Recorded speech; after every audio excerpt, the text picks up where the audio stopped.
tu vas, mon Patrick? Ça va, et toi? Super. Bienvenue à tous sur la chaîne de l'association des anciens pros du Sporting Club de Toulon.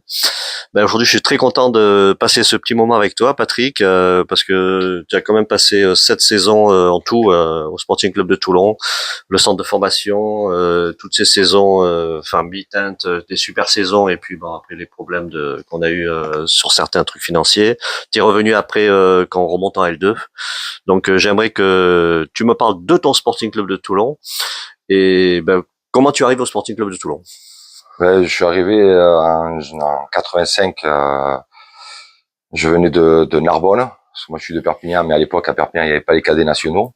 Et le président de Narbonne était de Perpignan, donc il m'avait demandé de venir jouer en cadets nationaux. J'avais joué contre le Sporting. Donc au match aller, on avait joué contre à Narbonne, sur le stade de rugby de Narbonne. Donc qui m'allait très bien parce que comme il était très grand, et j'avais besoin d'espace.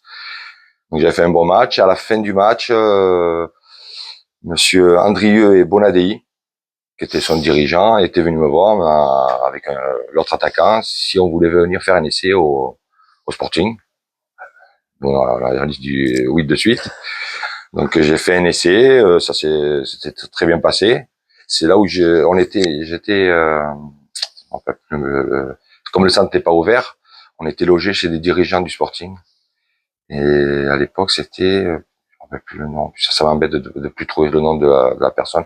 Il habitait en face du centre de formation, qui m'a fait découvrir le Gambetta limonade. Je ne connaissais pas.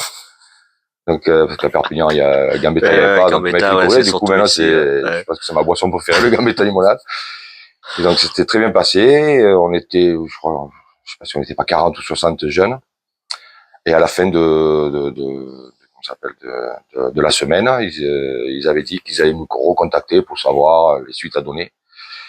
Et avec mon copain, il nous avait demandé de monter dans les bureaux, parce qu'à l'époque il y avait des bureaux au-dessus de la tribune, pas de bord en compte, pas du centre de formation. Et là il y avait Christian Dalger qui était là, et ils nous ont dit qu'ils étaient intéressés à ce qu'on signe au Sporting. À l'époque, tu sentais aussi que tu avais une envie, le Sporting Club de Toulon, tu dis waouh, putain, c'est quand même un. C'était Sporting, c'était un club à l'époque de D1. Donc je me rappelle quand j'étais rentré chez moi, à un moment donné, il y avait à l'époque il y avait l'INF Vichy. Donc moi je voulais postuler pour l'INF Vichy aussi. Et arrivé avec le train, mes parents ils étaient là, je dis je vais plus à l'INF Vichy. Pourquoi? Parce que le Sporting veut que je signe là-bas. C'était réglé. Ouais, c'était réglé. Hein. Donc tu dis le centre de formation est pas encore ouvert, mais donc tu commences en jeune, tu commences en jeune quand tu. Ouais, j'arrive, je suis junior première année. Donc le centre de formation est en construction et pendant 3 4 mois, on était à Castigno, au foyer des marins.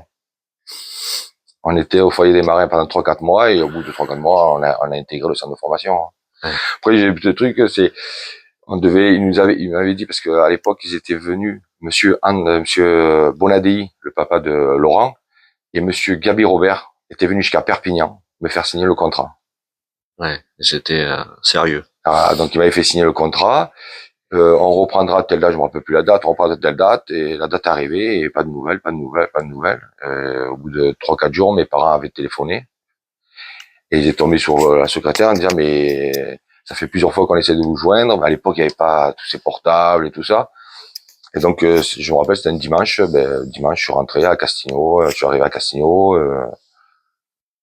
il y avait qui je tape dans la première chambre, il y avait David Gijona. Je me rappelle de lui parce que il était déjà grand. Bon, il y avait David Gijona, il y avait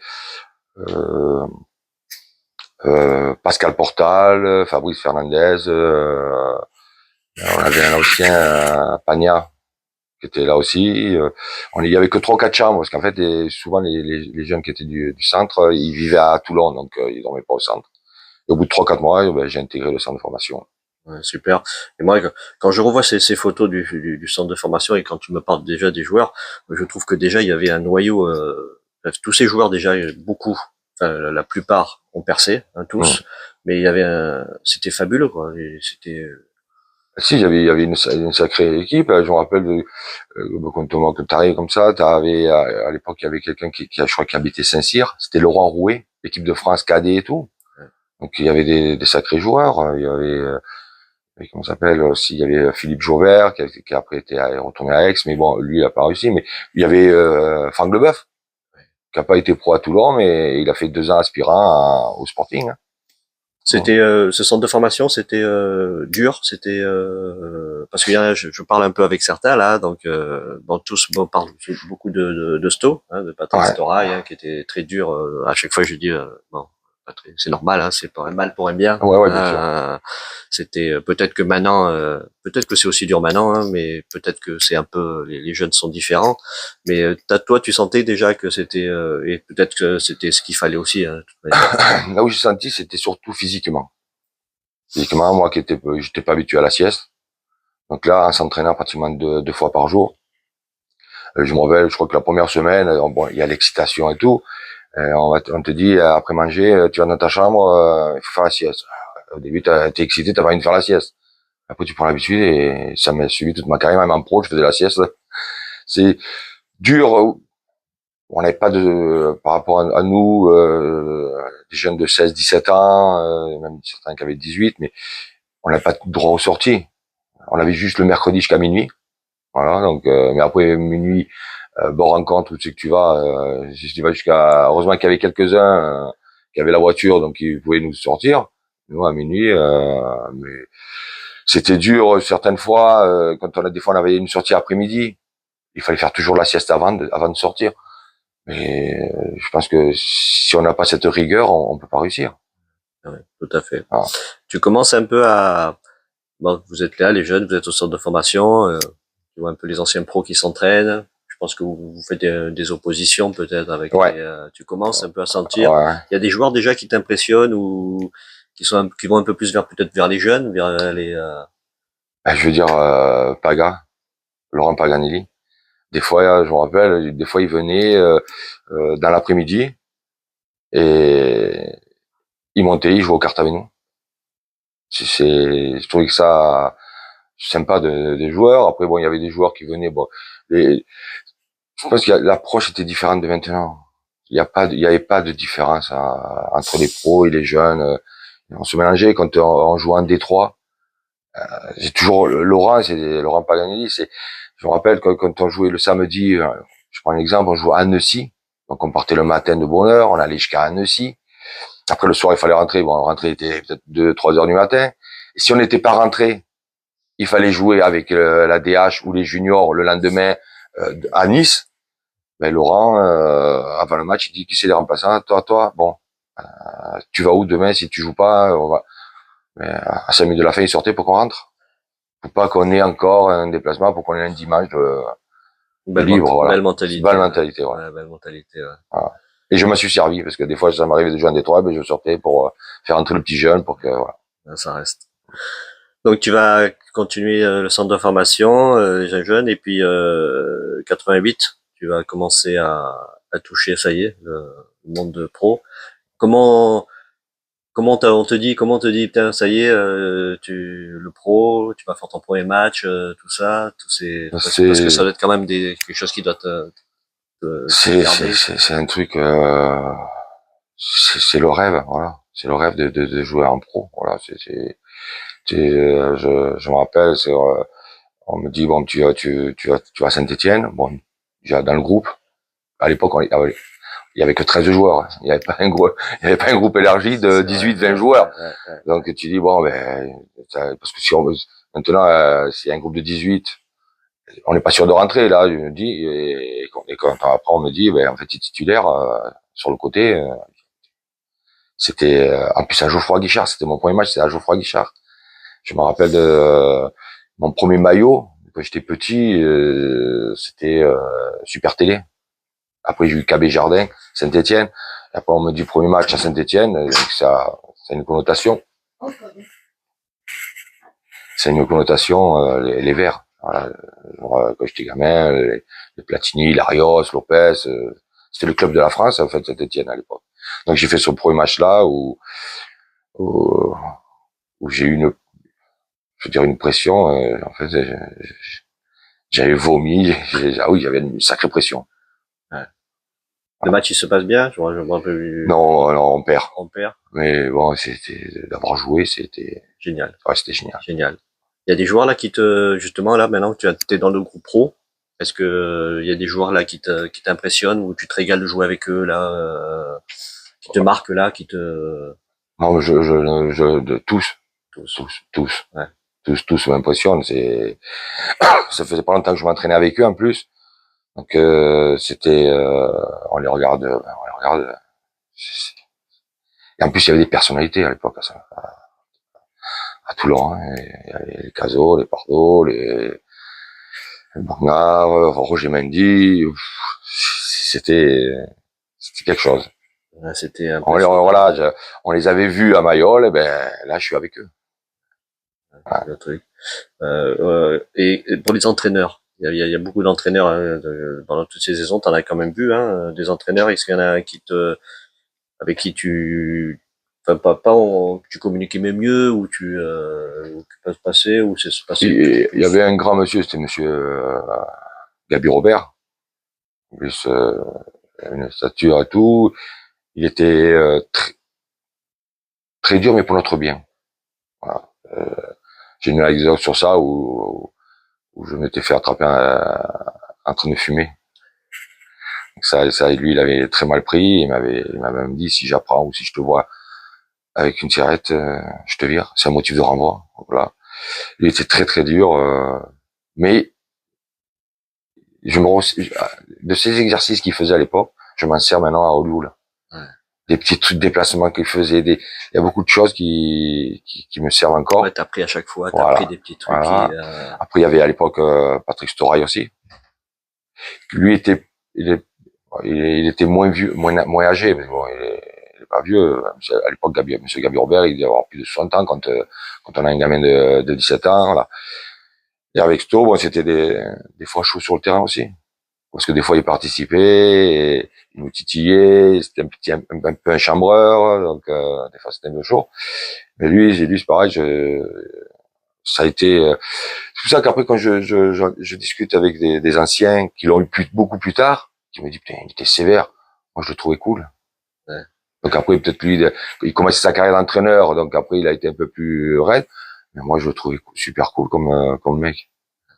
Après, quand on est passionné, de toute manière, et quand on a des personnes comme ça, et c'est vrai qu'il y a certains joueurs qui ils le voient plus cool, il y en a d'autres, si c'est plus dur, ils le voient plus dur, Ouais. mais c'est vrai que quand t'es passionné, après ça... Après, à l'époque, la première année, il y avait Monsieur Fabre aussi, je crois, qui était pompier. Je crois qui donnait un coup de main, bon, qui était là tout le temps. Hein. Après, l'année d'après, on avait eu Luc Boudère, que j'ai retrouvé après à Saint-Étienne, qui m'avait fait venir pour entrer dans le centre de formation. Lui, il était directeur du centre, Monsieur Boudère. Lui, c'était pas la mentalité d'un sudiste. Il est de Besançon, donc c'était le bûcheron, je me rappelle de lui, le lieu, il est très très très dur. C'est pour ça que la deuxième année, j'ai failli ne pas rester au Sporting parce que il me l'avait dit lui au mois de février. Voilà. Ça m'avait boosté et après j'avais enchaîné. D'accord. Ah ouais, il y a des personnes qui marquent comme ça. Et après, bon après à pro, Roland, Delio, Guy David, qui était d'abord au centre de formation, après je l'ai eu en D3 et après je l'ai eu en pro. Après il y avait eu Monsieur Pierre Mosca aussi. Lui, ça a été compliqué pour lui le pauvre parce que je me rappelle, je sais pas s'il y en a qui en ont parlé d'une anecdote au Touquet. On va au Touquet, à l'époque on allait au Touquet avec Roland, tout ça, donc avec Roland et Delio, c'était le soir quartier libre, sans exagérer quand même, parce qu'il fallait pas rester jusqu'à... Donc je me rappelle j'étais en chambre avec Dédé Blanc, on allait manger une crêpe, on revenait, tout ça. Et comme Monsieur Mosca est arrivé au Sporting, il nous réunit tous et il nous dit voilà, 10 heures extinction des feux. Aucun joueur dit quoi que ce soit, non, non, non, non, non. Et après, bon, les anciens nous ont dit, allez, on monte tous dans la chambre je crois que c'était de Thierry, Luigi et Jean-Louis. Donc on monte. Est-ce que vous êtes d'accord avec ce qu'il a dit? Donc les joueurs, non, non, non, on va aller le voir. Donc les anciens étaient allés le voir en disant non, ici c'est Toulon.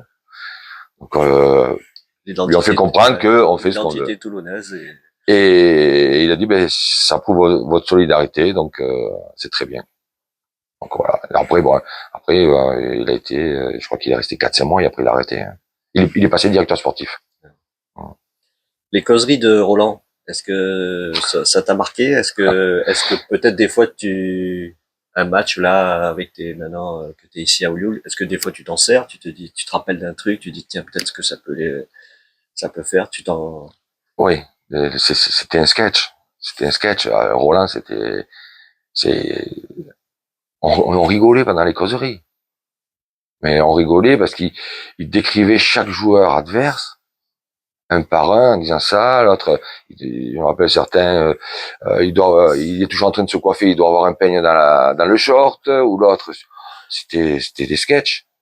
Mais après, c'était dans la motivation, par contre, moi, j'étais pas un joueur méchant, mais je rentrais sur le terrain, je voulais manger et des fois, un peu trop dans l'agressivité. Ouais. Alors que c'est pas du tout mais il arrivait à nous monter la sauce où c'était, ça aurait été à filmer, à voir.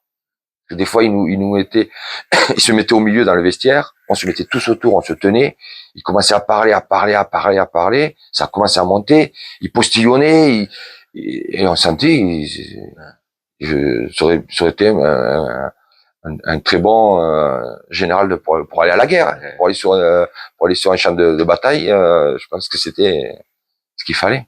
Et tu disais aussi dans une interview, j'ai vu, c'était le Sud ici que en plein été, les vestiaires, on mettait les chauffages à fond, Oui, c'était un peu ça aussi. Ça maintenant on pourrait plus le faire, mais à l'époque c'était le Sud, c'était Toulon et que voilà, il y avait des c'était, trucs, on pouvait gagner les matchs dans le couloir. Et voilà, c'est qu'à l'époque, bon, voilà, au mois d'août, il fait une chaleur ici, ben, ouais, il mettait le vestiaire, le chauffage à fond, donc les mecs dans le couloir.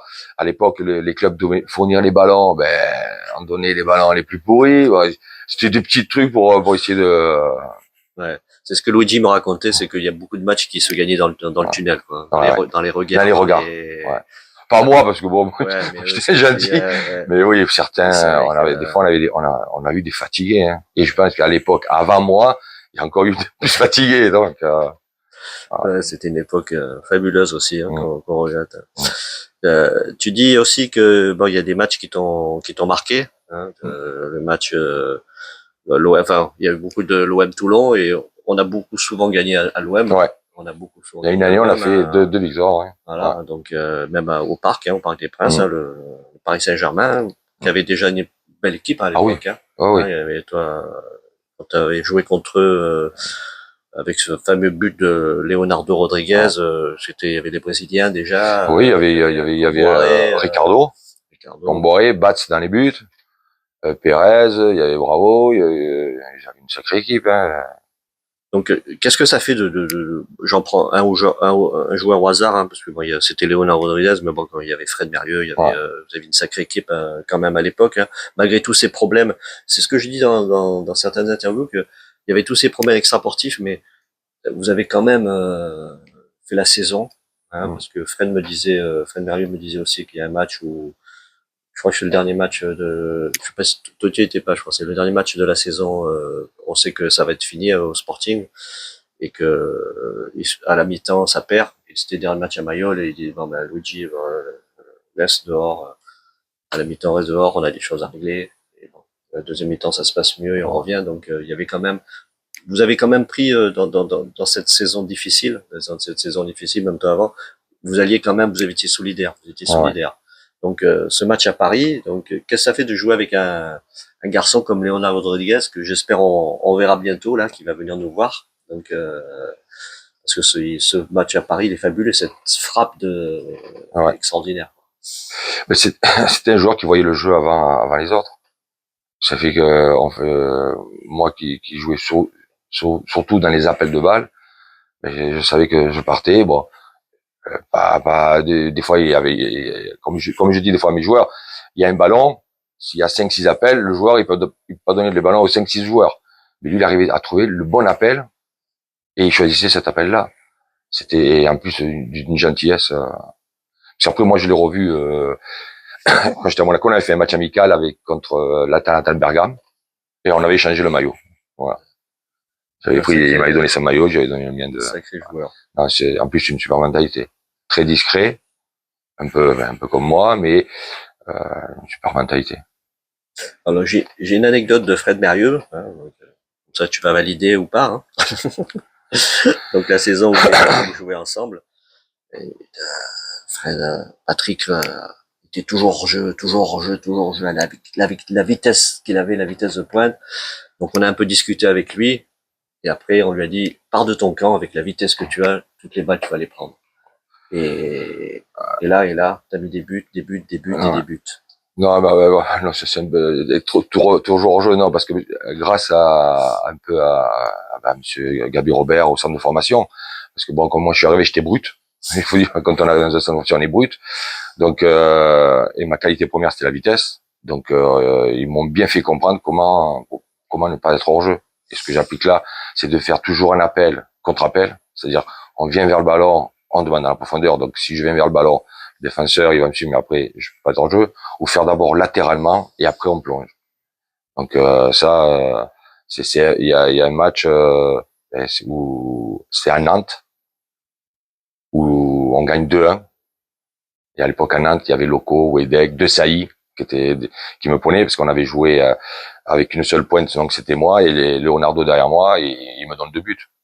Je marque un but de la tête et un dans la profondeur. Mais grâce à ces appels-là, donc j'étais pas tout le temps hors jeu. Fred, il est un peu menteur. Donc tu vas donc la première quand tu arrives à Toulon, donc tu vas rester tu vas partir à Monaco en la saison 91-92, Hum. c'est ça. Donc il y a ce truc bon avec les supporters tout ça, bon il y a aucun manière t'es parti, t'as bien. Il y a cette lettre donc vous vous réunissez pour avec l'UNFP pour donc il y a Franck Passy, raconte et parce que j'aimerais savoir vraiment il y a un truc qui m'a interpellé c'est que raconte Ouais. on va. Donc en fait, ça faisait quand même 2 3 mois que le club ne nous payait plus. Donc ça, je l'ai raconté plusieurs fois, mais bon, Ouais. il faut le raconter encore, je le fais. Et le capitaine qui était à l'époque Franck Passy, avec d'autres anciens, avait demandé, puisque l'UNFP fait de temps en temps des tours dans les clubs, on fait un petit repas avec eux et on parle un peu de tout. Donc là, on avait parlé, voilà, on n'est plus payé, qu'est-ce qu'on peut faire, quel recours on a et il nous avait donné une lettre type en disant, voilà, vous pouvez faire cette lettre, en expliquant, bon, les mois de salaire qu'ils vous doivent et tout ça.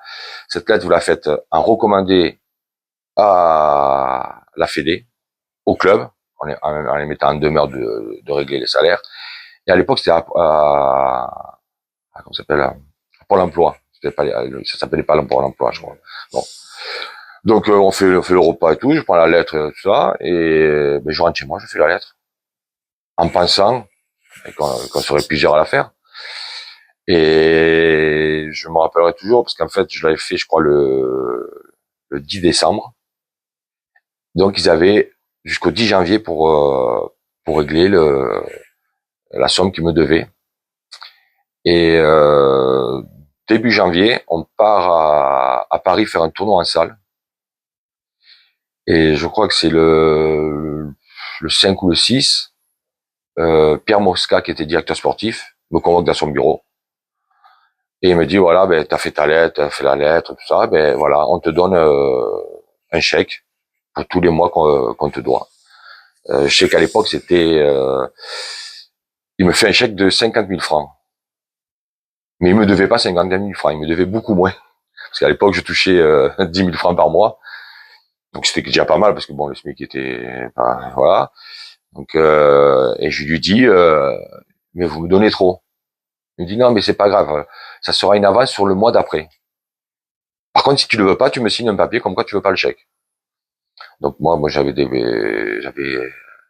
heureusement que mes parents m'avaient un peu aidé, mais j'avais peut-être des sous à les loyers, d'autres trucs, les impôts à payer, d'autres trucs. Mes parents m'avaient payé, donc je les ai remboursés.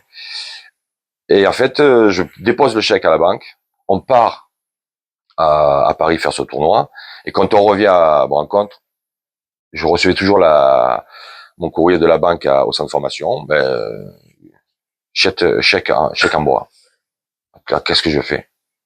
Donc le lendemain matin, je téléphone à l'UNFP. Je dis, qu'est-ce que je fais? Il me dit, ben, chèque en bois, ils ont pas réglé, donc t'es libre. Tu vas plus à l'entraînement. Enfin, mais comment je fais? Je fais plus d'entraînement, parce que j'avais 22 ans. Donc, j'étais un peu dans la panique. Et donc, je suis pas allé. Donc, le lendemain, le soir, ben, sûrement que le club savait qu'il avait fait un chèque à moi, parce que, ben, il y a Pierre Moussa qui m'entraîne. Il m'a dit, qu'est-ce que t'as? T'es malade et tout. Et j'y explique, non. Je suis, libre, d'après ce que dit l'NFP. Voilà. Donc, ça s'est passé comme ça. Et après, il y a eu,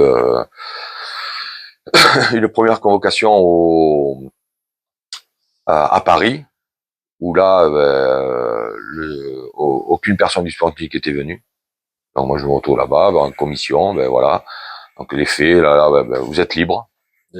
15 jours après, encore convoqué parce qu'ils avaient fait appel. Là, monsieur Moscar monte. Donc je suis à Paris, donc là, vous êtes libre encore. Et ils ont encore fait un appel. Et là, c'est le président, monsieur de Courson, qui était monté et qui avait dit, comment ça, il est libre, tout ça. À l'époque, là, pour la troisième, c'était monsieur Le Gret, président de la fédération de l'époque. À la troisième réunion, il était là, lui, par contre. Il y avait des membres de la Fédé. Et il dit oui, oui, oui. Et bon, je pense que monsieur Le Gret s'était un peu moqué du président en disant, il peut même re-signer à Toulon. Il peut même re-signer à Toulon. Donc, ah bon, donc, on part. Et le lendemain, et je me suis retrouvé encore libre. J'étais dans mes droits, donc. Et le lendemain, Patrice Toray m'appelle. Il me dit, Patrick, je voudrais te parler. Il était entraîneur du centre. Donc je vais le voir. Il me dit, voilà, monsieur de Courson veut que tu re-signes à Toulon. Il veut te rencontrer. Et il me dit, par contre, fais dans ton intérêt. Ne fais pas ça parce que je te le demande, fais par ton intérêt. Donc je rencontrais monsieur de Courson le lendemain et qui me dit, moi je veux que tu re-signes à Toulon. C'était au mois de février-mars. Jusqu'à la fin de saison, tu signes. Je te donne 50 000 francs par mois. Et en fin de saison, je te vends. Donc, je dis, très bien. Je dis, mais comment vous allez faire? Là, vous n'avez pas me donner 10 000 francs par mois. Comment vous allez faire pour me donner 50 000 francs par mois? Ça sera de mes deniers personnels. Et vous me vendez dans quel club? Je peux pas te dire. Si tu peux pas me dire à qui tu me vends. Donc, c'est pour ça que après j'ai eu beaucoup de contacts et j'ai signé à Monaco. T'as signé à Monaco. Voilà. D'accord. Donc quand on me dit, tu te rends compte qu'il y a que toi qui a fait la lettre sur le. T'as jamais demandé aux les autres pourquoi ou personne Non, Non. tu en parles là. Je me suis jamais posé cette question et après je me dis peut-être qu'il y en a d'autres qui l'ont fait et que le club a versé. Ouais. Je sais pas. Ouais. Bon, ça va. En tout cas, c'était une anecdote, mais bon, on est passé à ça. Euh, Tu t'en vas donc de la carrière à Monaco, Caen, Saint-Étienne, enfin super. Hein. J'ai même vu que tu as été gardien de but Stade de France. au Stade de France. Hein. Jérôme, mon pote Jérôme qui s'est blessé, mais vous avez en plus gagné, donc super. Et donc tu reviens en 97-98 quand on remonte en L2 et un beau petit groupe aussi. Un bel. Alors ça, je le dis, je le dis tout le temps, c'est que le groupe qu'on avait l'année d'après, j'ai signé à Saint-Étienne parce que bon, il y a eu des problèmes, donc j'ai signé à Saint-Étienne. Et avec Saint-Étienne, on termine champion. Mais je pense qu'à l'époque, l'équipe qu'on avait à Toulon était meilleure que celle de Saint-Étienne. Et ça, c'est un regret que je pense qu'on aurait pu. On avait un super groupe, des super joueurs, meilleurs que l'année d'après où j'étais à Saint-Étienne. Bah oui, parce qu'en plus vous faites une super saison. Hein. Vous faites une belle. Oui. Toi, tu plantes des buts. Avec Victor Agali. Victor Agali. Hein, ah ouais, dans une équipe, quand tu as deux attaquants, ils te mettent 30 buts, parce qu'on a mis 15 buts chacun. 30 buts, deux attaquants, il y a les autres joueurs qui ont marqué des buts aussi. C'est pas normal qu'on descende. Parce que, bon, après, il y a eu gros problèmes financiers. Aussi encore. Dommage. Dommage parce que c'était une belle. Enfin, je vois le groupe là de cette année-là, c'était vraiment magnifique. Hein. J'ai une question à te poser. Qu'est-ce que tu penses qu'il manque à ce Sporting Club de Toulon de maintenant pour retrouver l'élite, hein, que ça soit le National, la Ligue 1 ou la Ligue 2? Qu'est-ce que toi tu penses qui manque, toi, avec ton œil, ton recul? C'est compliqué parce que je vois un petit peu la différence entre je vois un peu par rapport au rugby et au foot. Quand Mourad Boudjelal a repris le RCT, à l'époque ils étaient en Pro D2.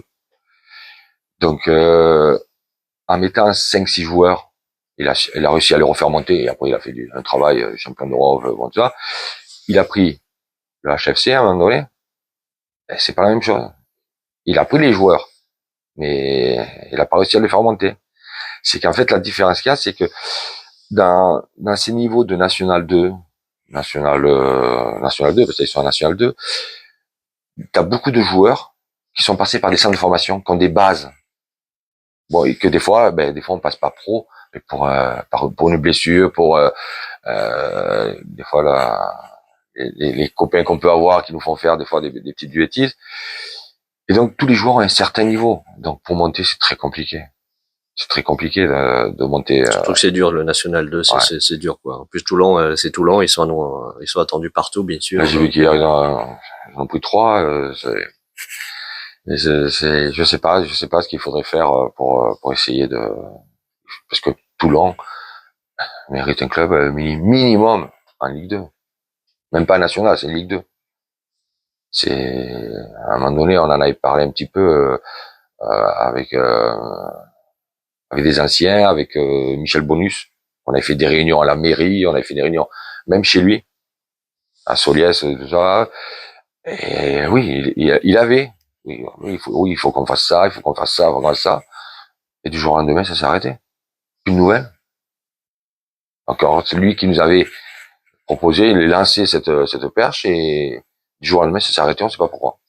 Mais j'espère que ça reviendra, en tout cas, j'espère que ça reviendra. En tout cas, on va leur souhaiter un bel anniversaire, hein, puisque le Sporting Club de Toulon va fêter ses 80 ans cette année. Alors, Après, il y a aussi le club de la saison 95-96 où on est champion de national, ouais. hein, aussi. Donc, on va fêter aussi cet anniversaire. Et on se retrouvera vite bientôt cet été, hein, puisqu'il y a des matchs aussi qui vont arriver. Donc, on vous dira tous vite. En tout cas, merci Patrick de m'avoir accordé ce moment pour parler de ton Sporting Club de Toulon. Et à très vite. À bientôt.